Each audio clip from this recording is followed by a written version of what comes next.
গেছি বাচ্চা আমাদের সুস্থ চাই, এসটি আমাদের চাই।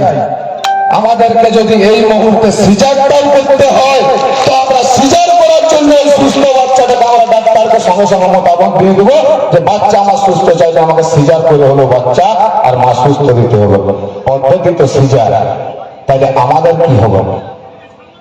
পদ্ধতি তো ডাক্তারের ভাষাতে ডাক্তারিতে সিজার, উর্মির ভাষাতে কি হবে? উর্মির ভাষাতে আমাদের একমাত্র পথ, আমাদেরকে এই আন্দোলন করেই লড়াইটা করতে হবে। কেন কি না, মাগলে যখন মিলছে না, নরমালে যখন হচ্ছে না, সিজারে যখন ছুরি কাটারি চলছে, আমাদের আন্দোলনে তীব্র আন্দোলন করে আগে রাজনৈতিক প্রচার প্রসারটাকে বন্ধ করবো। গায়ে নেগাচারির থেকে উঠে আসা সমস্ত ব্যক্তিকে নেগাচারির জন্য করবো, আর গায়ে আগে শাসন অনুশাসনটা চালু করবো।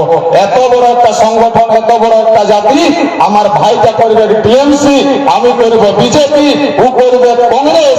ভোটের বেলা জানিয়ে দিয়ে নিয়ে খুঁজতে যাবো এসটি দিবে দাদা? তাহলে আগে নিজেরা সেই সিদ্ধান্তে আসতে হবে।